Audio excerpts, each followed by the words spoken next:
Welcome back to Baschamania, episode 222. Today's another episode of Basch The Brain as Willie and I went through the weekend, talked a lot about Penn State, Nebraska, and some other tidbits. This podcast is brought to you by our great friends at Attack, A-T-A-C. Attack is like having a personal trainer in your pocket. It is a fitness and training app where video game stats meets real-life training. Find out your attack rating. It's really cool. It gives you video game-like stats for your strength, endurance, speed, mentality, agility, flexibility, all that good stuff. Download Attack. It's in the Apple App Store, Google Play Store. Download it today. Also, real quick disclaimer, we just got done recording the podcast.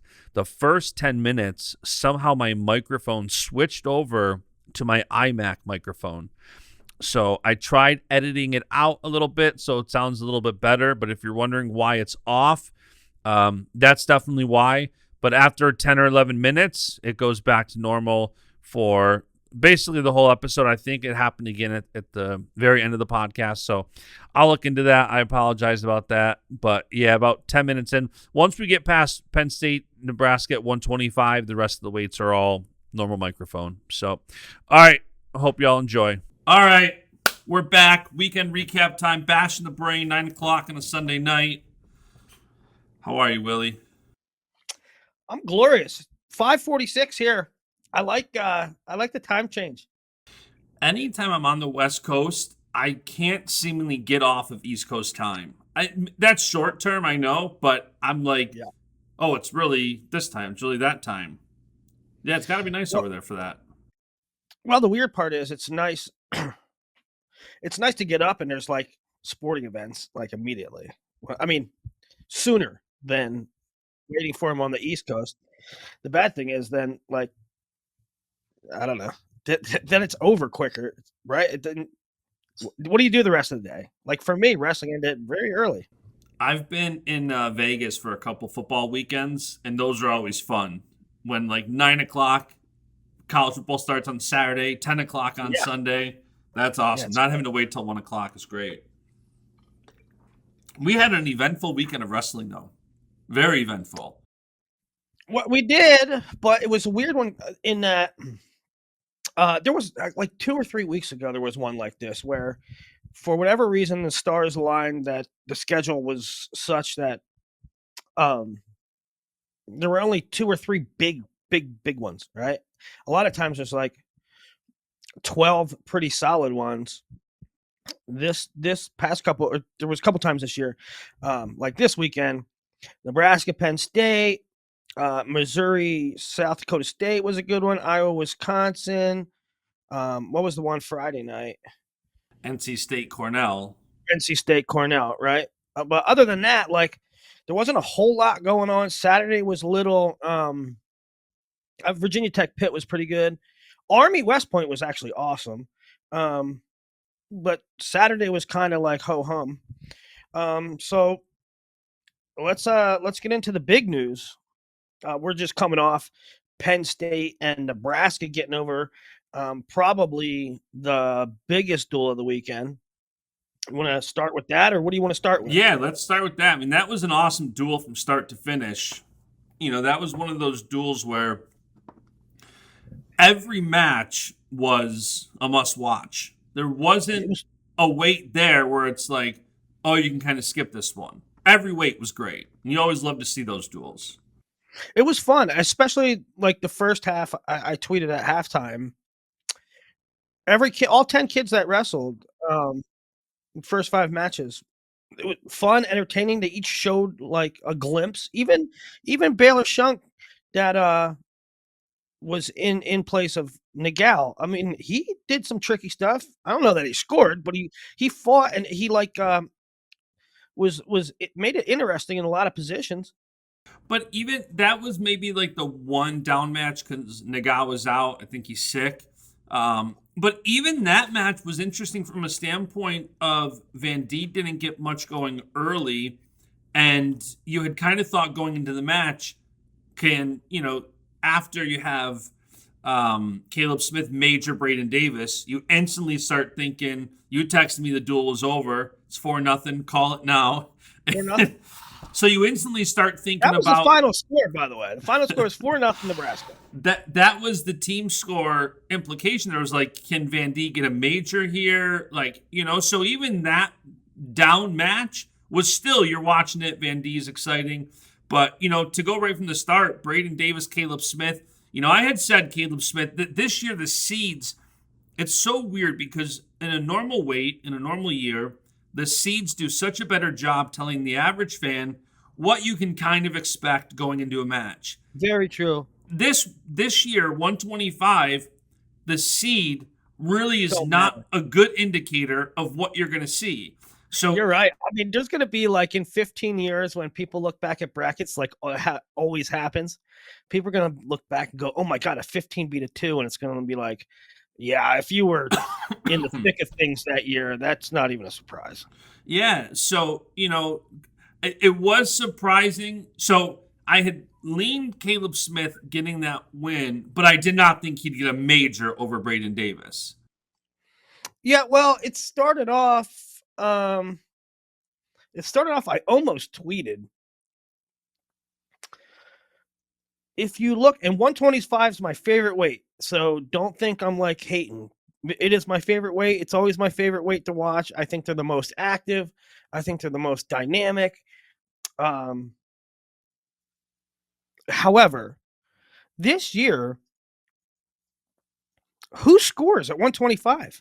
Like, who is prolific at 125? The scores this year between anyone with a pulse is 6-4, 4-1. I mean, nobody scores a lot. There's so many matches where there's one takedown, and I don't know. That's what we kind of had through the first. It's funny you said that because I was looking just before we started. I was looking at Matt Ramos a little bit.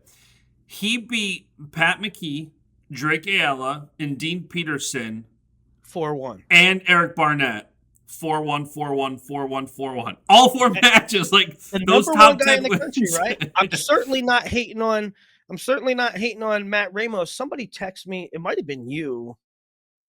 Oh, I think it was Drake over Braden when you were like, man, that's kind of an ugly win. And my response was like, at this year at 125, you take them how you can get them. Yeah, and because Drake has, if you look at Drake, most of his matches this year, there's only been a few, his I'd say maybe like 3, I'm looking at him now, that he doesn't have more than 3 or 4 points. And that one, you can definitely tell he was kind of holding Braden off at the end. And for, a lot of his wins, he's looked very explosive. So I didn't think it was an ugly win. It was more so at the end. Know, right. Yeah. I don't think you used that term, but you said something like weird match or something. But at 125, you take them how you can get them this year, right? When the number one guy in the country is winning 4-1 every single match, and anytime there's a 7 versus 9 matchup, it's a one takedown affair. It's a sort of a different look than 125 is typically accustomed to. This is way getting ahead of itself, but those bracket fantasies for NCAAs where you take 1 through 10, you can only take one seed at each weight. Yeah. I don't care what the seeds are. 125 is going to be my 10 seed probably. Yeah, yeah, you're right. You're absolutely right. You take a high number there because right now it's Troy Spratley, for example. Okay, great. For a 10 Spratley seed is rolling. Spratley is rolling. We got another pin today. But so the Caleb Smith Davis match started off slowly. No scoring, I don't think. Maybe until the third or late second. Davis had a really good opportunity at the end of the first. And then Smith. Was it Smith? Did he get a big play? Did he get near fall? I think there was a big play. It ended up a major. He got a second takedown, but I think he might have also got a near fall in there.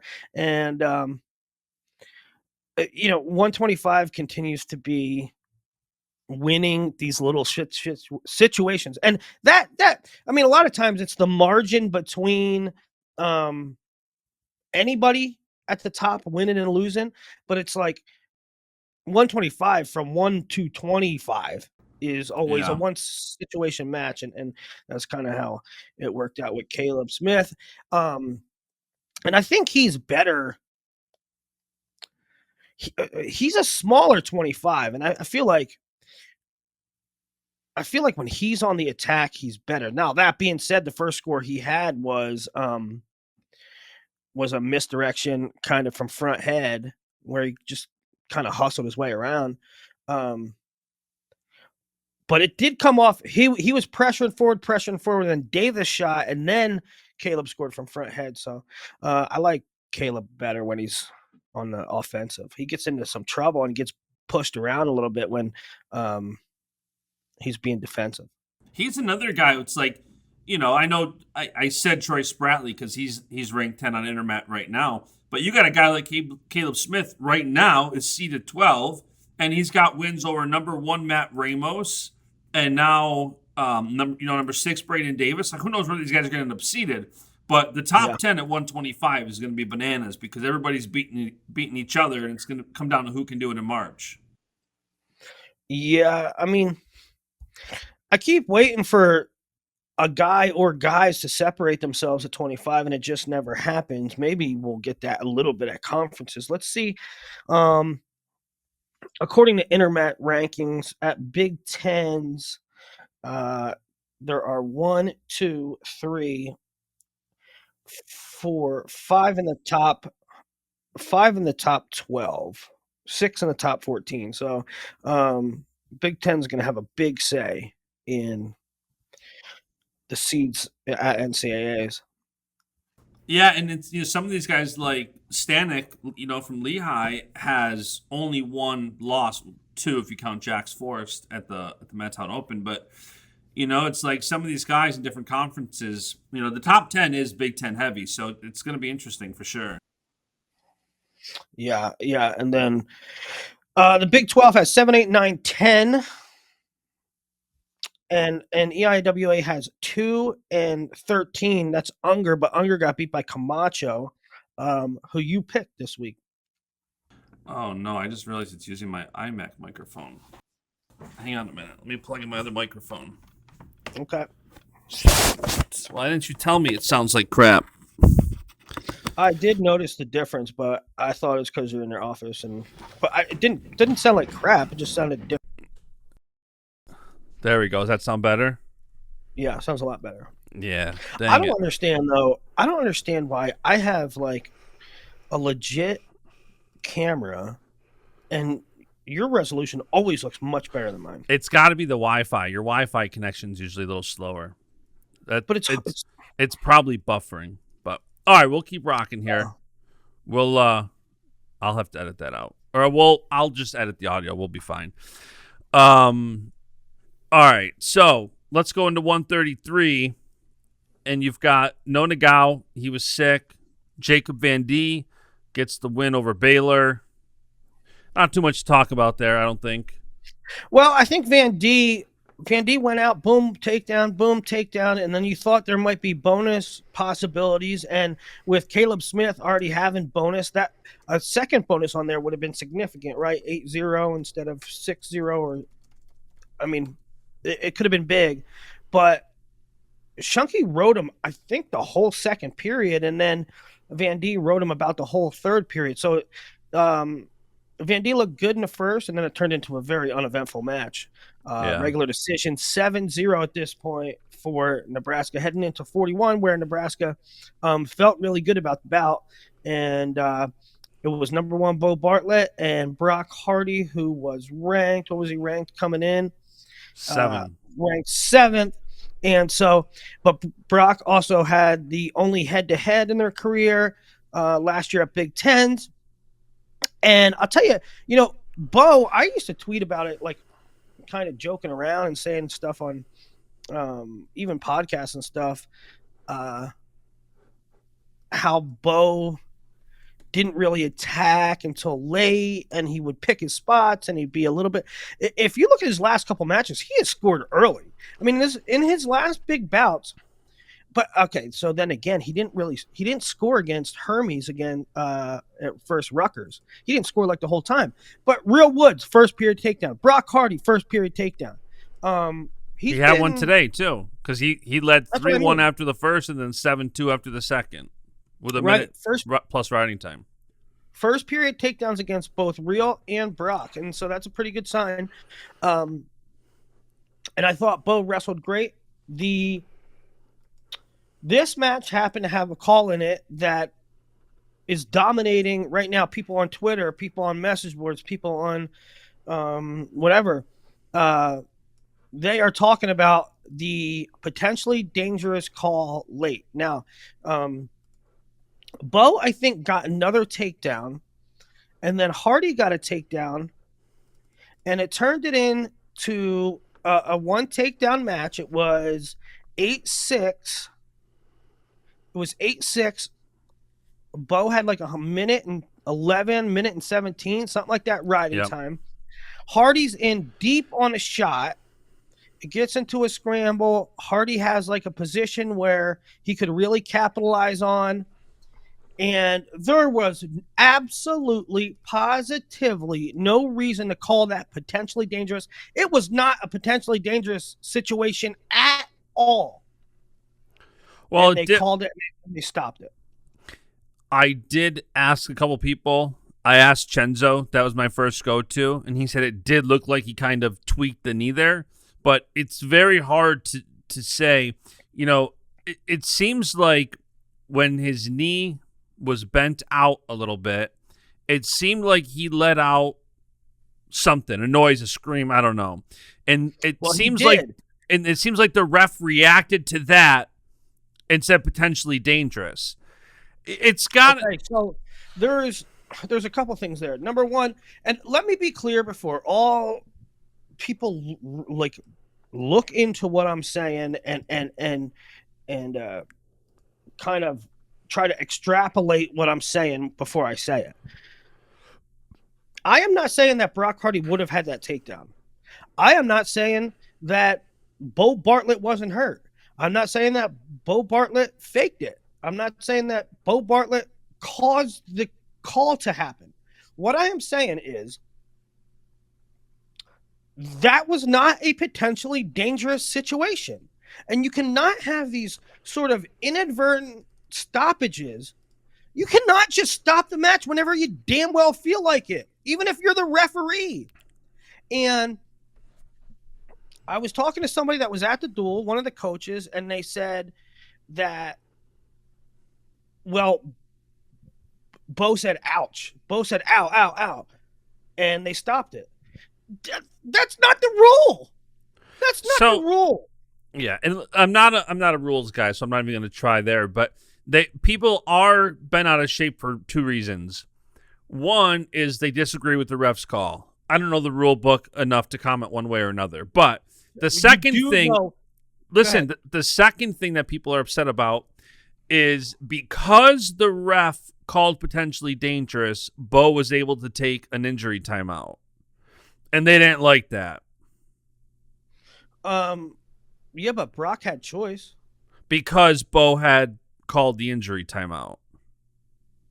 Allegedly. Well, I have no clue. You can't call an injury timeout without giving up choice. Correct. So Bo called injury timeout. So there's a potentially dangerous. Bo went to the corner for injury timeout. Brock got his choice, but because of the situation, Brock stayed neutral. Because it would have done him no good to go underneath with riding time what it was and down by 2.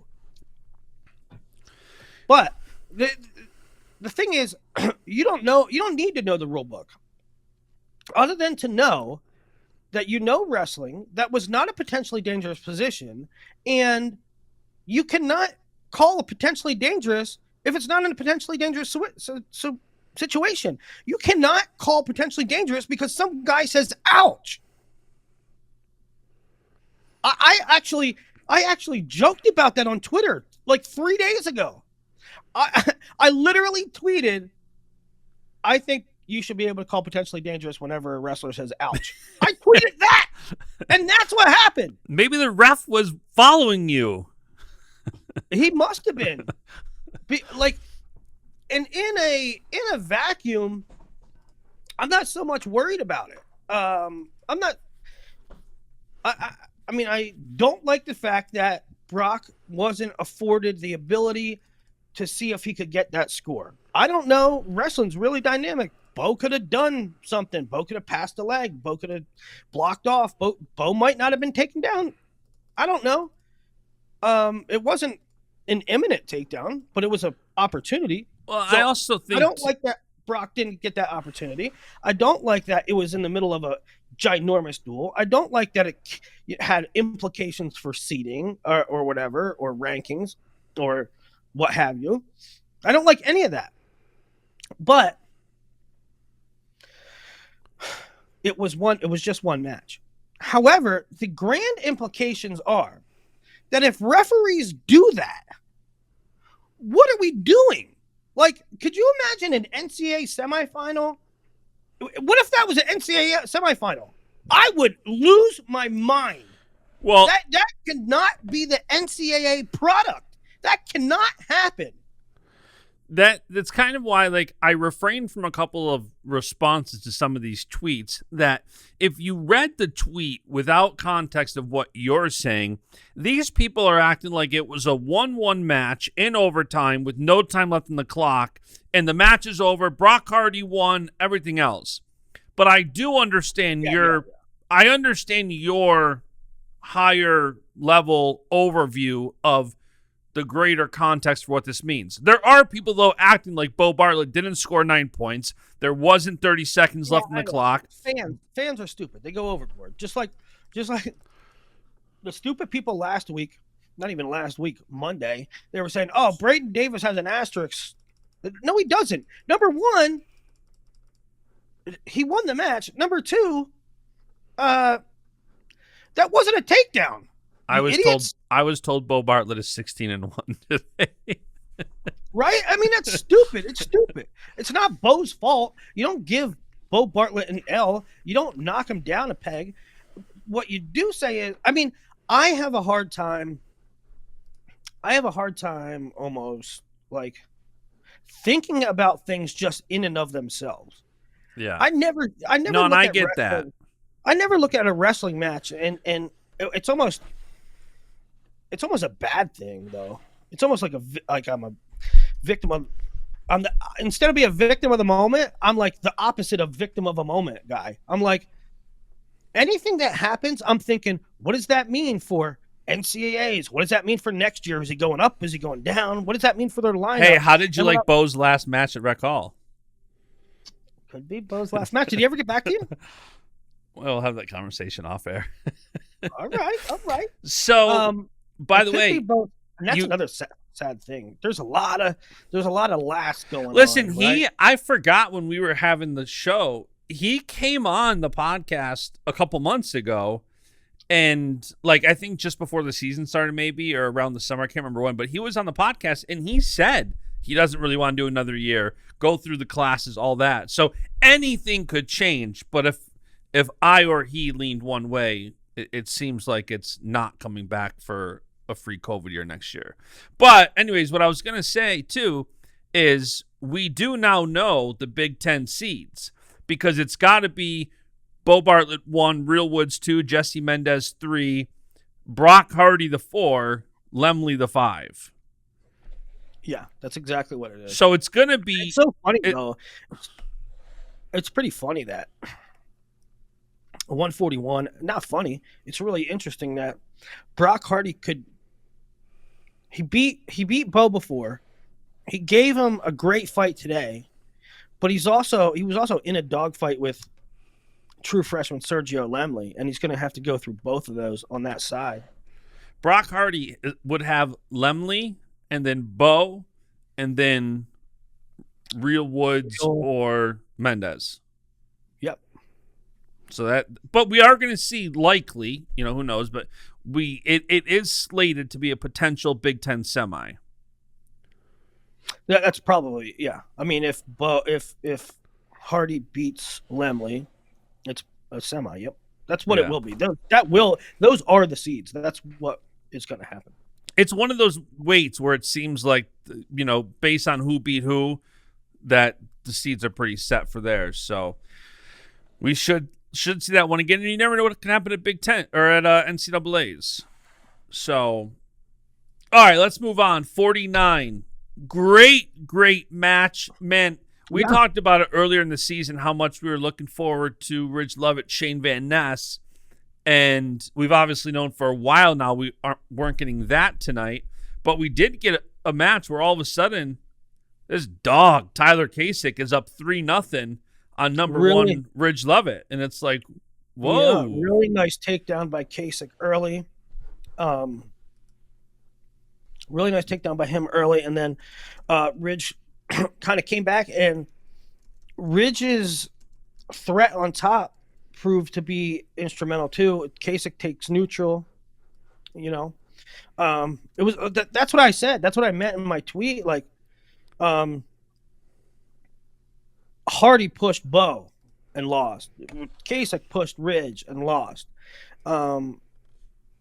Davis and Smith was really super tight until the third. It was a fantastic couple matches. It wasn't like one team dominated the other, or like there were snooze matches, or it was a really good performance by both teams. Yeah. So, and after Ridge wins, I mean, it's at that juncture right now. At this point, Nebraska won. And if you didn't see it, hold on. If somebody didn't see it, Kasich goes up 3-0, and then Ridge scores 6 unanswered and wins. I believe it final 6-3.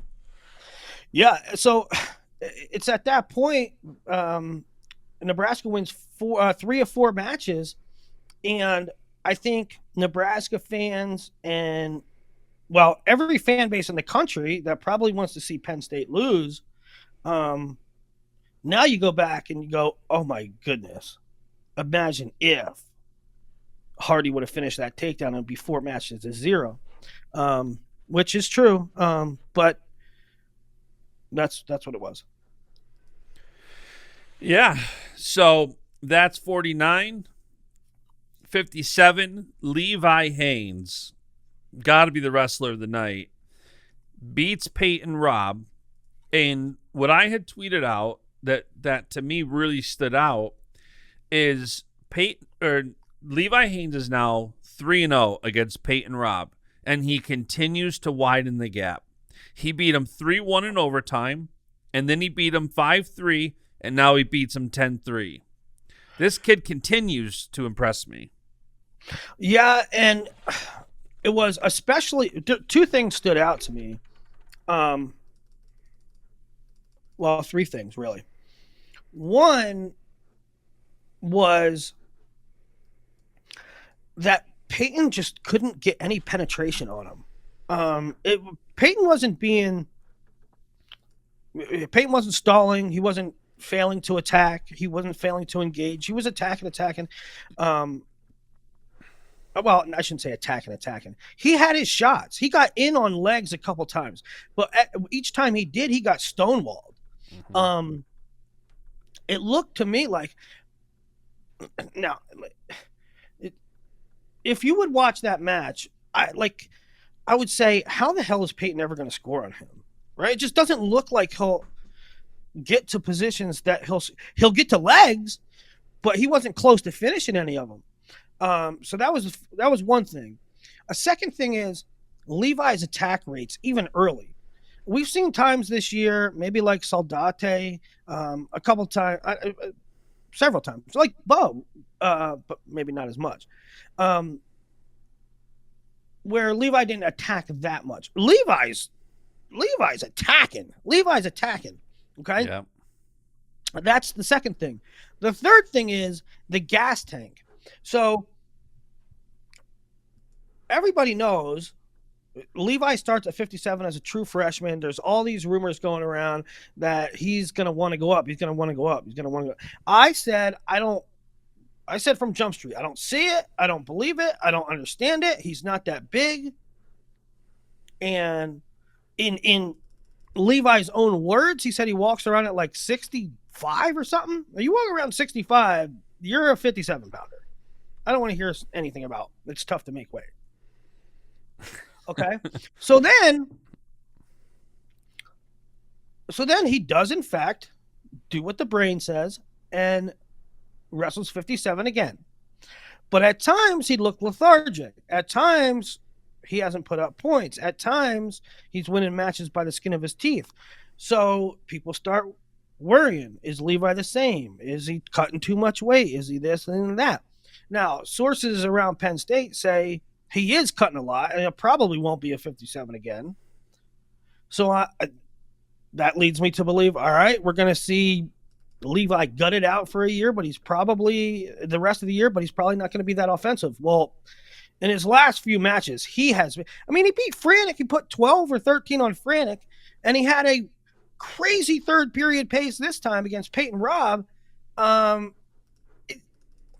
He's looking next topic-ish. I know. It's crazy. He continues to, and as soon as there's is he looking a little lethargic? Is he cutting too much weight this year? And then the next match he goes out and he's just like, oh, those worries are gone. Like, nope, Levi's going to be that dog. You start thinking, he has a Soldate match, which is triple freaking overtime. So you start thinking he might be cutting weight. That's who he is. And then he blows out Franek, and you're thinking, all right, well, we just saw him versus Soldate.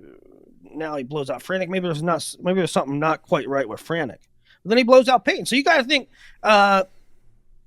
Levi is insanely good in hitting his stride right now. Yeah, he is for sure. Speaking of hitting a stride, 3 matches to 2 for Nebraska after the first half, and then Antrell comes out at 65, gets a quick takedown on only the third takedown Messenbrink's given up this year. They said, crazy. Yeah, Messenbrink a little bit of a slow starter in this match because Antrell got the first takedown, and then it remained like 3-1, 3-2 for a little bit. It was 3-1 after the first period. Yeah. But it wasn't like Antrell got a takedown and then Mitchell put it on him. He sort of put it on him, but late. Yeah. And it took a while, and he rode him a lot. And so, again, there's another match where impressed with the guy that lost. Mm-hmm. Yeah, no, that. I think that match said more about Antrell than it did about Messenbrink. We know what Messenbrink is, right? I mean, that's one of those matches where it's Antrell Taylor stock up. I don't look at that like that. That is definitely a stock up Antrell Taylor and not a stock down Messenbrink. And they had said after the Messenbrink match that this was at the time. I don't know if anybody did this later in the duel, but they said he's got 40 dual meet points now, which is the most for the team. Imagine going into the year with Carter, Brooks, everybody else, and thinking, hey, at the close of the Big Ten dual season, Messenbrink is going to lead this team with dual points. Yeah. They got a good one in him for sure. 74 was All-Staraki, and I think the story there was that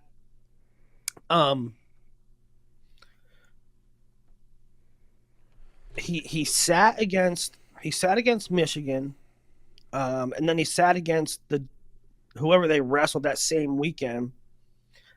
A little rumors about maybe a little dinged up or a little under the weather. Then he came back, and in the matches that he came back right after that, not a whole lot of points. Not a lot of points against Rocco Welsh. Not a lot of points against Iowa. Who was it for Iowa? It was Kennedy. Yeah, Patrick Kennedy. So not a lot of points, and you're like, all right, is he like bored? Is he unenthused? Is he? And then you saw the pace today, and I think it's fair to say that he still majored Patrick though, 13.5. It's still it just the didn't third look period. Like the third period. Pace, so I think in looking at him and his pace today, just again the body language, you have to think, he was probably a little under the weather, wasn't 100% at a couple points in the recent past. He looked terrific today. You know what's crazy is that between him and Kirk, they're each only 11-0 on this. Only, I'm not saying this from an undefeated standpoint, but they've combined only wrestled 22 matches this year. Yeah. 24 if you include the All-Star Classic. It's been a rather odd year for Penn State. They got really low match counts. I think a big part of that was, and people are talking about this. A lot of people are talking about how the low match counts for Penn State. But do you think it has to do with the Olympic trials? It was 100%. I mean, They lost 3, 4, 5 matches that they typically would have had. Well, I guess they would have had 5 matches at collegiate duels. They normally have 5 matches that weekend, and they got 0. Yep.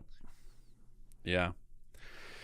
So, Carter gets the tack, 20-4 over Bubba Wilson. And then Bernie Truex, Lenny Pinto. For all the PSU homerism crap I catch, I leaned. You did pick Smith. You did pick Lenny. And Lenny. Lenny. And this match kind of went how I thought it would. It was an 8-6 match that really could have went either way. They're both right there. Lenny edged him and gets the win 8-6. Yeah, I had a mixed bag on Lenny's performance. Really, obviously, you have to love the first period and the aggressiveness. He went out, he took him down twice pretty quickly. I thought he left off the gas and was defensive in the third period, and it really, in my opinion, it let Truex in the match. Bernie almost came back and did the dang thing. He almost had a takedown at the end. It was even reviewed. I didn't Nebraska coaches were going nuts. Mm-hmm. They did not like that.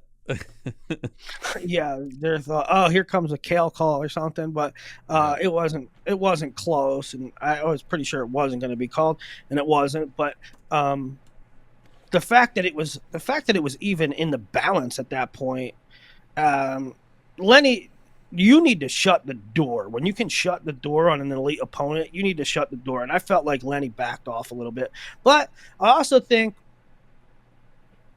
when you can win a match against a guy as good as Bernie, this guy has been fourth, third, whatever it was. When you can win a match against a guy of that caliber at their place, and still come out of it learning something, that's a good thing. It's better to learn. Hey, listen, I got to be better in the third period. I can't let off the gas. It's better to get your hand raised and learn than it is to, get bit at the end, and then you're really bummed. Yeah, no, for sure. And I don't think, we're talking stock up, stock down sometimes. I don't think for either of these guys it's stock down. I think these are just 2 top 5 guys, and I think they could trade wins, and I wouldn't be surprised either way. Yeah. 184 behind Keck is crazy. And again, I keep banging the drum, but the most incredible season, the most interesting season that I've seen in a long time, because it looks like Keck is a shoe-in for at least the finals, certainly the semis. I don't see anybody 8 or below knocking him off before the semis. But after that, to me, it's a crapshoot. I mean, plot is 2. By the way, speaking of crapshoot, this is what happens late at night for me. Did you see Mark Zuckerberg last night? Just that video keeps popping up in my timeline, and I laugh every time. Dude, I was watching it live, and I was just beside myself, like, for a couple of reasons. One, he's obviously such a freaking dork. Both like, he is a dork, and also he lacks social awareness. He doesn't know how to act. Listen, a lot of those computer guys do. Like if Bo told me I could walk out with him at UFC 300, I honestly can't say I would look much cooler than Zuckerberg. There's no way you could look as bad. There's no way you. I don't think I would try to pass the shirt. Like such a dork. But number two, it made me like question like the backbone of the UFC. Like you're letting him hang around. You're letting him like be around when he's totally. Nobody likes him. He's a geek. Like you can't tell me that the only reason he's there is because he has a lot of money. That's the only reason. Well, and he looks like a fish out of water. Because he's paying some of these guys to train him, and so. But yeah, anyways, it's very John DuPont-ish. Yeah, I digress. I'm watching my Twitter timeline, and that video just keeps popping up. It's so cringy. I keep having to laugh. But yeah, 184 is going to be very fun to watch in NCAAs, even over the conference championships in a couple weekends, because you've got Parker and Plott, Big 12 top 2. Then you got Pinto. Then you got Pac-12 again in Munoz. Then you got Salzar and Truax in the Big 10. Then Folk and EIWAs. I think Lenny might be 0 for Salazar. I think he's like 0-2 or 0-3 against Salazar. Really? Let's look that one up. Speaking of a shoe-in, because you said, Parker being a shoe-in, Aaron Brooks, another guy who just continues to widen that gap and have his way on the mat. Well, hold on. Not so fast here. Okay, let's hear this take. Well, I've said it since Jump Street. I don't know why everybody has been writing off Trent this whole year. I don't get it. I don't understand it. And I don't think anybody's writing him off, but I think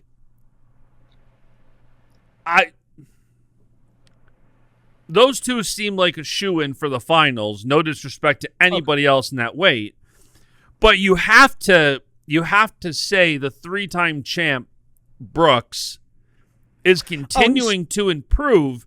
I'm not saying that he's one of these favorites that we saw it with Spencer. Spencer was the biggest favorite, 3-time champ, and goes down to Matt Ramos. Trent Hidley's very good. We've been talking about that all year. He won the Farrell, looked incredible. He's 19-0 on the season. He looks great. But he continues to dominate on the mat. I'm not saying he's a shoo-in to win the title. I'm just saying this. He's at 92% bonus on the year. 13-0. I mean, the guy just looks great. He does, but nobody's talking about Trent. Nobody's giving him a shot. And I don't know that nobody's talking about him. I mean, I just think that's part of a byproduct of him being in the ACC. If he was in the Big Ten, he'd get a lot more shine. He'd get a lot more in that conversation where, a lot of the dual meets he's wrestling. I'm just saying, listen, maybe I think it's a thing. I think that Aaron Brooks, Trent Hidley is a thing. Oh, I don't think Brooks majors him. I'm picking Brooks to win that match, but I think it's, Major? No, I'm just saying I still heavily favor Brooks in that match. I'm not saying it's by major. I'm just saying I heavily favor him to win that match. I think, I don't know about heavily. Listen, this was a semi-controversial final at 84 2 years ago. All right? And Trent looks amazing. Trent looks great. He's looked great all year, even before the season at the Bill Farrell. It's looked incredible. I mean, clearly my pick is Brooks, but here's part of it. Not that the Big Ten is loaded at 197, but the Big Ten's not good at 197. But Trent Hidley is the only guy from the ACC in the top 15 at 197. What is What does the Big Ten have? The Big Ten don't have crap. I just said, I'm not saying the Big Ten is that dominant. I'm just saying The Big Ten has Jackson Smith. And Glazier. I think Glazier's Stop. pretty good. No, Stop it. Listen. Stop it. All I'm saying is you're saying, why doesn't Trent Hidley get more shine? Because if you look at his competition throughout the year, the ACC isn't getting all these previews and everything else. I'm not saying that takes away from how good he is. Trent is a fifth-year senior who's placed top 4 every freaking year. Who made a final and took Aaron Brooks to the wire. I'm saying more people should. Oh, he was 5th in 2022, but yeah. Whatever. Listen, I'm on the Trent Hidley train. I like Trent. I think he's tough. Unfortunately, I think for him, Brooks is going to win a 4th championship. No, I agree with that sentiment. What I'm saying is, in a large percentage of the population is saying next topic Aaron Brooks, when I think there's a guy who can go with him. Also, Jackson Smith, he only beat 5'2". So, Big Ten, 197. Yeah. Listen, Trent is awesome. Nobody's saying anything about that. Don't stretch what I'm saying about Brooks. But I do think Brooks wins the championship. Big marquee win over Zach Glazier. Listen, nobody's looking at Brooks' season this year. Who's Brooks' best win in his career? Parker Keckheisen. Yeah. Who Trent beat last year? But Brooks beat them 1-2 back-to-back in NCAAs last year. I know, I'm just saying. I'm not trying to make the case that Trent should be a favorite over AD. Nobody's saying that. Brooks is 3-0 against Hidley. I think you have to take Brooks. I'm saying more people should really be looking forward to that. I don't think people are disrespecting Hidley as much as you think they are. I just think we don't hear about it as much because that's a byproduct of a really good wrestler in the ACC, in my opinion. Perhaps. Well, I don't know. I don't think that's the case. I think it's just because Brooks is so damn good and he's unbeatable. Like I think everybody knows how great Aaron Brooks is, so they just consider a next topic weight, and it probably is. But I think no, I don't think it's a next topic weight. I think Trent's gonna bring everything he can. Trent's pace is incredible. He's gonna push Brooks, and Brooks is gonna have to have everything he has to win that match. But I favor Brooks. News at this weight: Tanner Sloan pinned Rocky Elam tonight. That's a pretty interesting result. That's 5/8. Both Big 12 guys. Big 12's loaded at the weight. Sloan, Buchanan, Elam, Stephen Little. Even Evan Bachman is 14, so they have a bunch of guys. Yeah. So, all right, to round out the Penn State duel, Kirk comes out, looks pretty good. He's looked good all year. He's a beast. I mean, you talk about a weight that turned into next topic. I mean, I think there was a lot of intrigue at the beginning of the year, but it looks like a next topic weight. I mean, he decimated Hendrickson.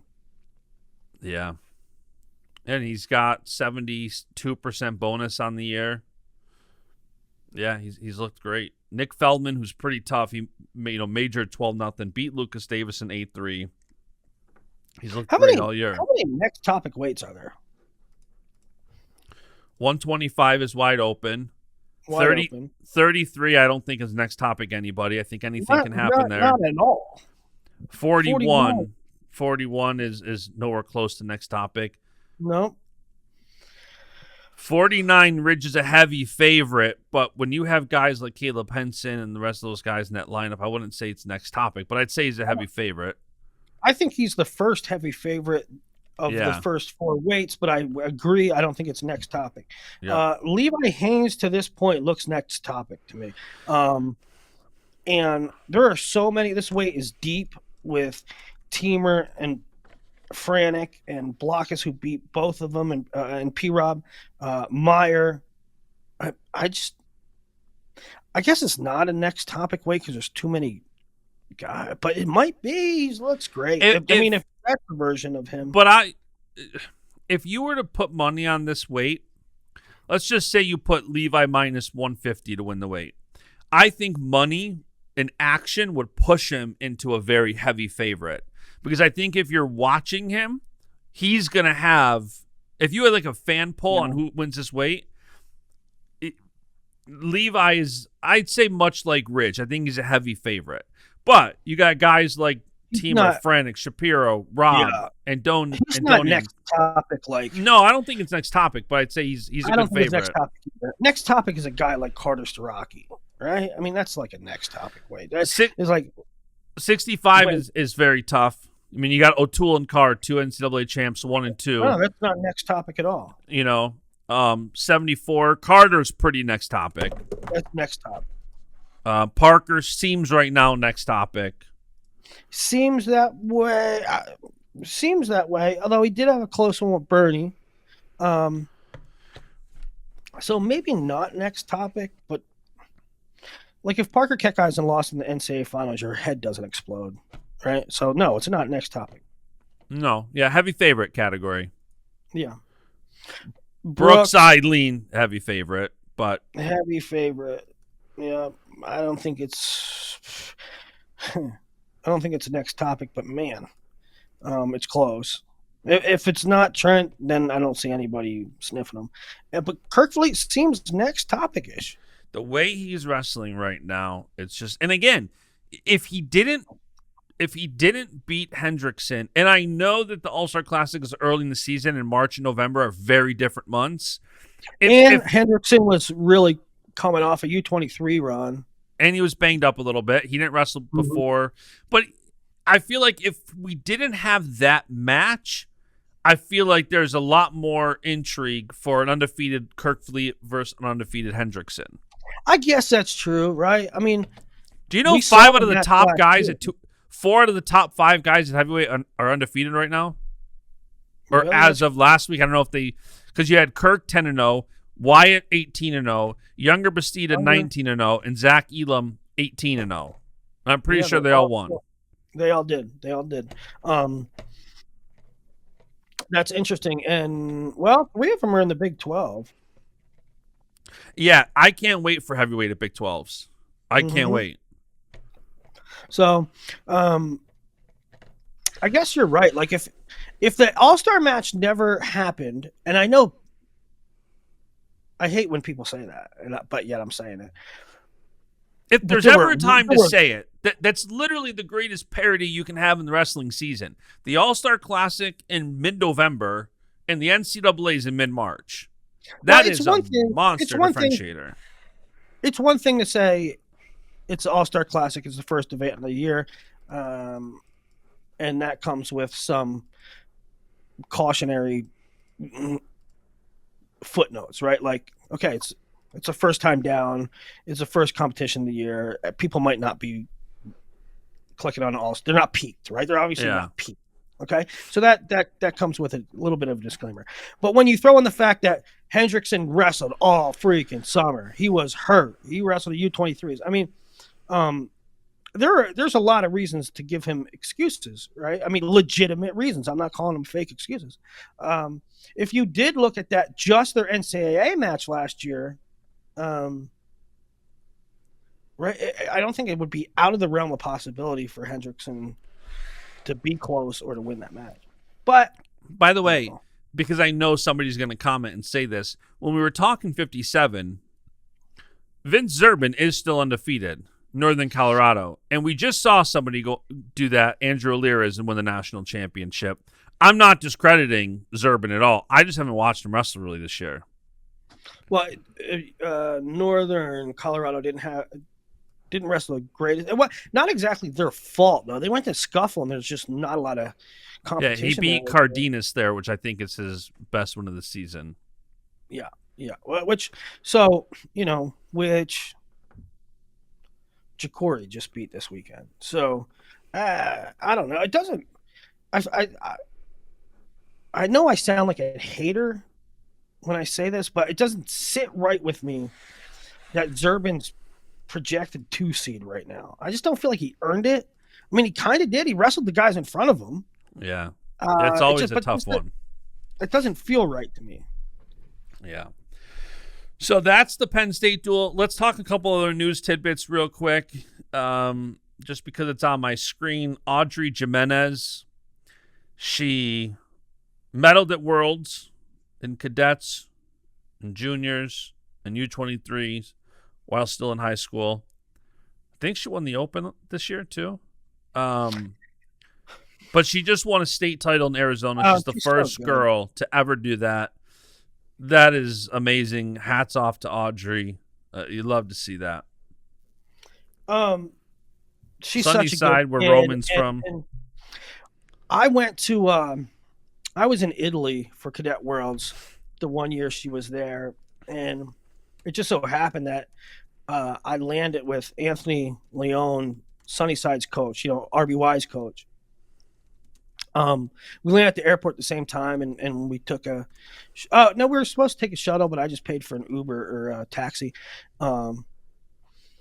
and hung out with them a little bit and saw Audrey and her family through the week at Cadet Worlds, at dinner almost every night, and such a great kid, great family. I mean, this is a girl that's winning age groups and medaling at Worlds well above her age. Like, she's a cadet and she's winning junior. She's a junior and she's winning U23 and medaling at Worlds. And the bright future in all aspects, I think, because she got the character, the work ethic, the talent.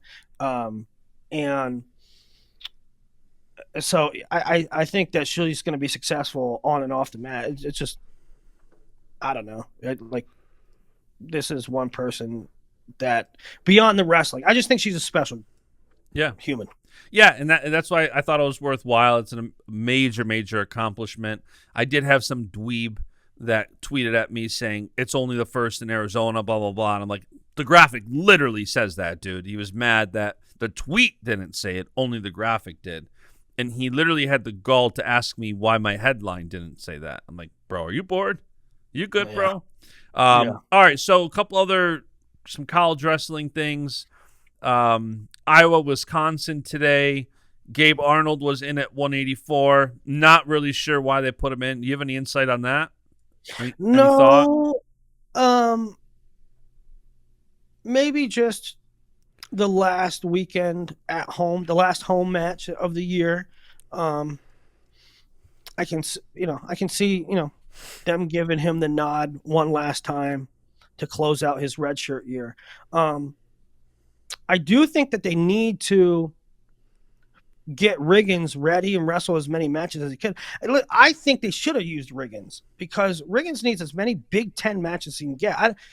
I understand putting Gabe in, but at the same time, Riggins is in a funny spot. He needs wins in conference. And so I don't know, man. I kind of would have thought they would have used Riggins. Now, what do they do next week on the road at Okie State in a duel that could come down to the wire and they could really use a win? What do? You use Gabe or you use Aiden? It was interesting, too, speaking of that duel, to not wrestle Drake Ayala. Everybody was all excited for Drake, Eric Barnett. Lineup comes out. No Drake. Yeah, I was bummed about that one. Barnett tweeted duck. Oh, he did? No, I didn't see that. I don't know what to make of it. Drake is not a sissy. Drake don't duck people. Okay. So sure. I don't want to hear that nonsense. Drake's a warrior, but by the way, it's usually never the wrestler. It's never the wrestler. It's the coaches. If there ever is a ducking situation, it's very rarely the wrestler saying, hey, coach, I'm not going to go wrestle this kid this weekend. The coach is going to say, yeah, you are. Get out there. Most times, it's a coach telling the wrestler, we're going to rest you. We're going to sit you. We're going to this. Yeah. And the wrestler respects the coach.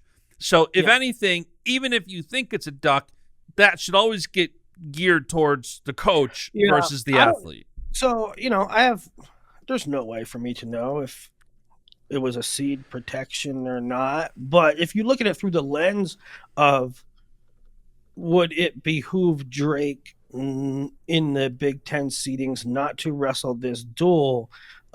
Probably, because Drake beat McKee and McKee beat Barnett.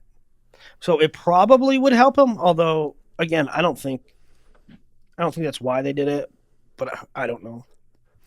Yeah, and speaking of, another great match that did happen, Hamidi Caliendo, which lived up to the excitement that it was going to be. Hamidi, I think it's Hamidi. He gets the win 14-11 over Caliendo in a very, very exciting match. Yeah, that was fun. I felt like Hamidi got out to a rather substantial lead, and then Caliendo kind of picked his way back. But I don't know. It was weird. It was exciting. I just didn't feel like I never really thought that Dean was in real danger. But yeah, it was a good bout. It was a good match. We previewed Cornell and NC State. Yeah. So we'll bring that up. That was another one I tweeted you or I texted you the second the broadcast started. No Cornella, which somebody commented on the video and said Cornella was banged up. He'll be back either Sunday or next week. I had heard well in advance. Like throughout the week, I heard Cornella's not going to go this week. I was more bummed about Aruja and Kai Oreen not wrestling. I don't know if Vito's banged up. It seems like it, even watching some of his matches, it seems like he's a little banged up. It's going to be interesting because, if these kids going into March into the NCAA tournament have so many injuries and they're so banged up from wrestling a grueling season, and usually all they want to do is put it on the line until that Sunday and then ice their body and go into recovery. Vito has to not only wrestle that weekend, he then has to make the descent down to 57 kilos / 125 pounds and get ready for the Olympic trials. So cutting that weight, which is not an easy weight cut, if you're banged up, something to keep an eye on heading into the Olympic trials. And obviously, next couple of weeks.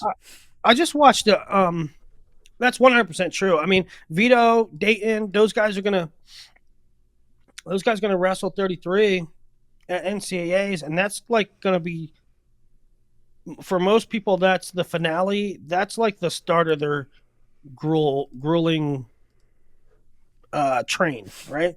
And I just watched an interview on Stalemates with Brett Metcalf, and they were asking him about the Darian Caldwell loss in NCAA finals, and Brent made it very clear. So I just want to make sure he is not giving an excuse that he lost that match because of this. He made it abundantly clear. He said, this is not making excuses, but in looking back, and he said that he didn't even realize it until maybe like a couple years later. He was like, I was doing some stupid stuff. And Zach from Stalemate says, like not training hard or like not drinking and not getting in trouble, right? And Brent's like, no. He was like, I thought I was going to cruise to – I thought I pretty much cruised through NCAAs and World Team Trials were right after. And he's like, I'm like – in looking back, he's like, I'm doing wind sprints on like the morning of NCAAs. Like, he's like, to put it in summation, he's like, I basically did what you would do if you were training through something. And I did it at NCAAs, and that was stupid. And so it's not exactly the same as what Vito and Dayton, some of these other guys that have senior level Olympic aspirations this year are doing, but I found it very interesting. Yeah. So that duel without Cornell and without Vito wasn't nearly as interesting as it could have been on paper. A note from the Let's see, weekend. a couple other notes from there. It was 24-9 NC State. Camacho did wrestle and beat Unger. Areen over a back. Hey, I did have Camacho as well. I didn't even know if Camacho was going to wrestle. That's been a really weird situation. Beats Unger 5-1. Areen wins. Ryan Jack was trailing Josh Saunders, who was in for Cornell. Was trailing him a long time and then came back and won.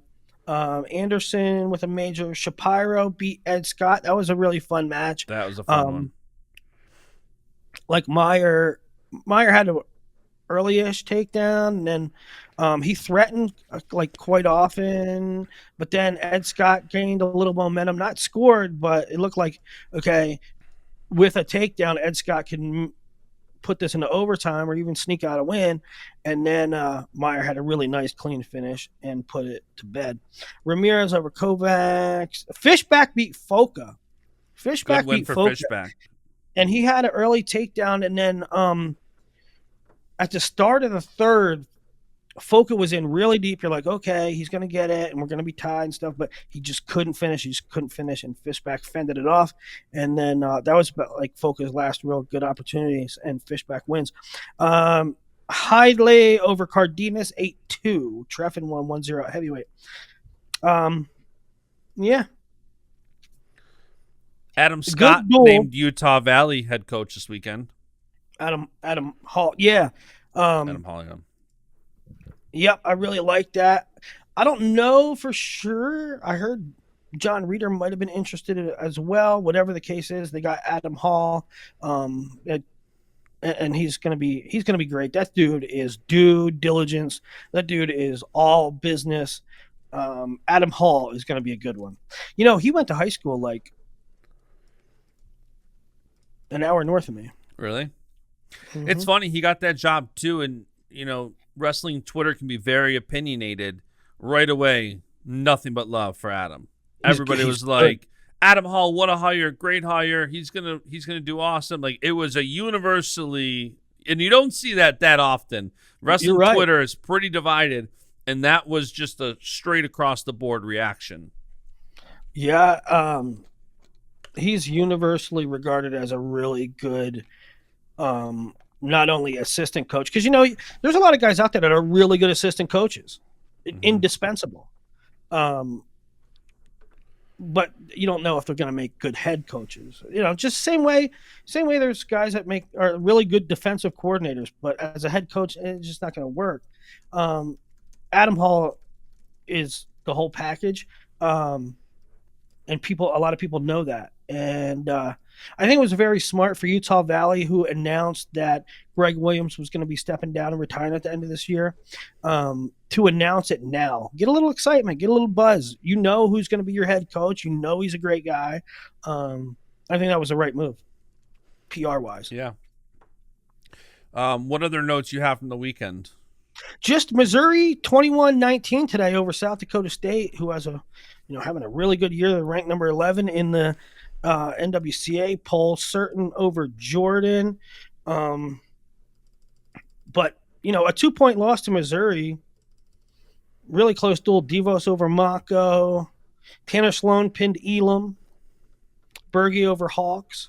So really good duel there. Yeah, I can't remember if it was on Instagram or one of the Baschamania followers had said SDSU plus 4.5. I love it. Really? So, see, I wouldn't have. I knew that they had the ability. I wouldn't have taken that. So hats off to that guy, but who probably lives in Brookings, South Dakota. But you have to, like, if you're looking, especially wrestling fans, if you're looking at like who they like, you go to their Twitter bio, a lot of times it lines up. But there was a lot of Penn State fans who said Nebraska plus 22. Like, they're like, you know, big Penn State fan, but 22 is too many points for this duel. I know, like I saw one virtual NCAAs tweeted, I don't know, Tuesday or Wednesday. Penn State Nebraska is going to be a really great duel. And all these people jumped on him and was like, or he said really close duel. And all these people jumped on him and said, close like what? Close like Nebraska wins 2 matches? Like, what are you talking about, you stupid idiot? It's like, Jesus. Relax. Yeah, people. Well, if you want to talk crap about people, the NCAA not making a great decision. No. Denying, for the first time in 5 years, the NCAA denied my press credential. And it was somebody different. Because previously, this guy Matt, now it's this guy David. And I had asked him, I said, hey, just out of curiosity, the last 4 or 5 years I've been in, did something change? And his response was that the NCAA, and he sent me the official criteria, is that they're no longer credentialing podcasts. And I'm like, that is just wild in an era where you look at the biggest sports media out there, whether it's professional sports, college athletics, you see podcasts like Part of My Take, and especially in niche sports like wrestling, podcasts is what covers the sports. You're not going to see ESPN and local papers cover the sport throughout the year. Like it's such a dumb decision when traditional media is dying to say, we're not going to credential podcasts. If you don't want to credential some, fine. But to make the blanket rule, it's really stupid. And a lot of times their thing is, well, you don't do a whole lot of stuff on the ground there. Listen, a lot of journalism is relationships, talking to people,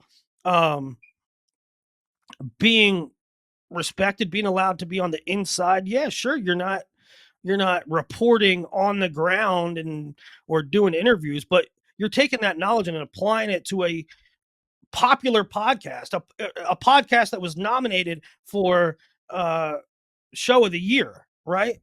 And so to me, it's really stupid. And in conjunction with the fact that every year I go to NCAAs and there's these outlets that wrestling something, they have wrestling in the name. So I guess whoever has NCAAs thinks it's like a legitimate thing. They get 3 seats. They're not there the whole time. They're not there like one time. It's like all the local media. All the local media, if anything, they show up maybe on Saturday night. Apart from that, their seats are empty. They don't know anything. So it's like, for niche sports, like it's, and I've been very transparent that, yes, I'm not the most active guy, as are most podcasts and content creators in the sport. But being there, like you said, it's very important from a relationship standpoint, from seeing the wrestlers, seeing the coaches that you cover all year long, that you interview all year long, that you talk to, that you cover, that you put graphics out. Yeah. You know what I mean? So, and again, for me, I really don't care. It doesn't change my world, whether I'm in a suite or even if I stay at home. It honestly isn't that big of a deal. But the NCAA making a blanket decision to discredit podcasts when traditional media is dying is just an asinine decision. Crazy. Yeah, I can't, especially again, when they credential so many jokes. You have one of the bigger, better podcasts in the sport. And I mean, I'm not going to name names, but I go down the list on press row and see who's credentialed. I was like, get me a You're going to have to do it this year. Let's make a pact right now, because I'm sure you'll be there. I'm sure you'll be on press row. I'll do a video for you, but I'm not going to name names. I need you to just take a video and go down press row.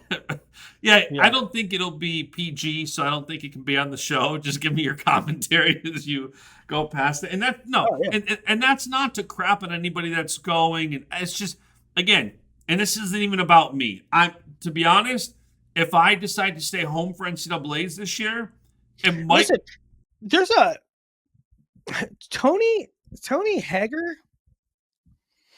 Tony Hager owns a website called MN Wrestle, and they do monster content all year long. Some of the best, maybe the best, for Minnesota high school wrestling. They didn't give him a credential for the state tournament. They didn't give Jason Bryant. Jason Bryant does not get a credential for the Minnesota State Tournament. Can't get it. He can't get it. He's been trying for years. Crazy. you got to get people in charge who have a brain and they don't really care about the sport. They're so narrow-minded on just, their job in the micro sense of just, or the micro aspect of just, I don't know, getting one event covered. Or, I don't know. It's crazy. Yeah. I hope they change that, because podcasts, again, especially in niche sports, are how coverage gets out. I'm at the point now where like I want to be credentialed. I kind of need to be credentialed. But if I wasn't, like, whatever. Correct. To be honest, like, I might just stay home this year. Actually have a call on Tuesday about getting a suite. I don't know what the number looks like yet, so I'm not convinced either way. But I wouldn't mind staying home and running podcasts before and after the sessions, or even a Friday morning and a Saturday morning, podcast like we did for World Championships. So I'm not totally against, like, it is what it is, but it's a dumb decision. I don't agree with it, but anyhow, that's the weekend. That's the weekend. Big weekend next weekend. Big weekend. Shout out Iowa State. I love the graphic they put out today. Iowa State, Missouri, with Keegan O'Toole, David Carr in David's final duel for the Cyclones. We got Oklahoma State and Iowa in a duel that's really, each match should be competitive, and also the duel overall should be competitive. Let's see what else. Any other big ones? I got the all pulled up here. Oh, Missouri's also wrestling Northern Iowa. Lehigh's wrestling Arizona State. That's a good one. Wisconsin, Northern Iowa. Nebraska, Arizona State. By the way, we talked about our boy Nico Provo. He ended up splitting matches this weekend. Beat Figs on Friday and then lost today. Lost to Kaler. Yeah. So, all right, we'll be back previewing the weekend in a couple days. Thanks for joining us. All right, guys. We'll catch you later. Like, subscribe. And the beat goes on.